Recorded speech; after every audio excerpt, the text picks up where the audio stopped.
शाम को एसआईआर के लिए तस्वीरें लेने के बाद घर जाते समय लुटेरे ने वृद्धा के गले से सोने की चेन लेकर भाग गए। घटना से इलाके में सनसनी फैल गई है। घटना इस्लामपुर नगर पालिका के वार्ड नंबर 12 के थाना कॉलोनी इलाके में हुई। एक वृद्ध महिला अपनी दादी के साथ एसआईआर फॉर्म के लिए फोटो लेकर घर लौट रही थी। तभी एक बाइक पर आए दो युवक अपने किसी को ढूंढ रहे थे। बात करते करते वृद्धा के गले से सोने की चेन लेकर भाग गए। घटना के दौरान आसपास के लोगों की चीख पुकार के बावजूद लुटेरे भागने में सफल रहे। स्थानीय लोगों ने पुलिस को सूचना दी तो पुलिस मौके पर आई और सीसीटीवी फुटेज खंगालकर जांच शुरू की। लगातार हो रही चोरी व डकैतियों से शहरवासी भयभीत हैं।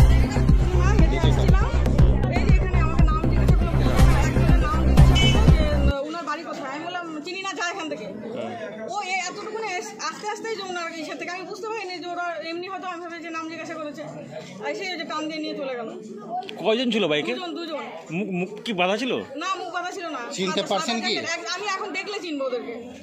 বাইকে ছিল? হ্যাঁ, দুজন, বেশি বাচ্চা ছেলে, বেশি বয়স না, এই 22-23 বছর হবে। আপনারা কোথায় যাচ্ছিলেন? আপনারা কোথায় যাচ্ছিলেন? কোথায় যাচ্ছিলেন? আমি বাড়ি যাচ্ছি, আমি ইসে থেকে ফটো তুলে আসছিলাম, বাড়ি যাচ্ছি। এই যে আমার বাড়ি। ওই এসআইআর ফটো তুলতে গিয়েছিলেন? এসআইআর ফটো তুলেই আসছিলাম।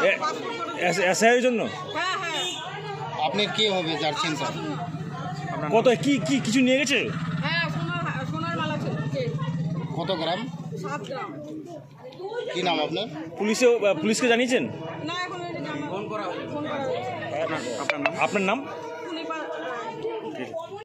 রাস্তা দিয়ে হাঁটতে হাঁটতে আসলাম, একজনের বাড়ির কথা জিজ্ঞাসা করলো, বৌমা বললো কি আমি এই লোক চিনি না। এই করে হাঁটতে হাঁটতে দিকে চলতেছিলাম, আমি এই পাশে ছিলাম, বৌমা এই পাশে ছিল। আর ওরা ওইখানে একটু দাঁড়াই মানে পিছু নিল, ওইখানে ওরা এইখান থেকে আমরা হাঁটতে হাঁটতে পর্যন্ত আসছি। আর এমন করে থাপা দিয়ে একেবারে এখান থেকে বাইকের উপরে থেকে নিয়ে গেলাম।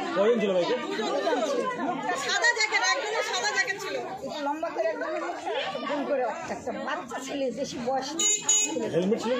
না না না, খালি মাথা। কি আপনি কি নিয়ে কিছু নিয়ে গেছেন? কত ভরের ছিল? কত ভর ছিল সোনার চেন? 7 গ্রাম। 7 গ্রাম। আপনার নাম? সুচিত্রা রায়। থানায় অভিযোগ করবেন? পুলিশ তো খবর দেয় না। ভাগ্যে যে কানটা ঢাকা।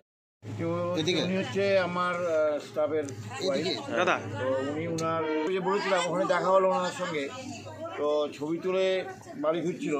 তো ওই তো বাড়ির সামনেই এইখান থেকেই দুটো ছেলে এসে বাইকে করে একটা ঘোড়া থেকে ট্রেনটা নিয়ে চলে যায়। তো সিসি ক্যামেরাটা দেখলে এবং ছেলে দুটোকে চেনা যাচ্ছে না, দেখা যাচ্ছে জ্যাকেট করা, কিন্তু গাড়ির নম্বরও বোঝা যাচ্ছে না। স্ট্রিট লাইটের সামনে এখানে পুলিশকে জানিয়েছেন? পুলিশকে ফোন করা হয়েছে। এই শহরের মধ্যে প্রতিদিনই প্রায় চুরি চিন্তা হচ্ছে, এই নিয়ে আমাদের পাড়ায় বেশ কয়েকদিন ধরে এই চোর ঘুরছে এবং টহল দিচ্ছে। এই ছিনতাইগুলো যে হচ্ছে কারণ কি হইতে পারে? কারণ কি? কারণের জন্য নেশাগ্রস্ত ছেলেদের আর কি। আপনার নাম?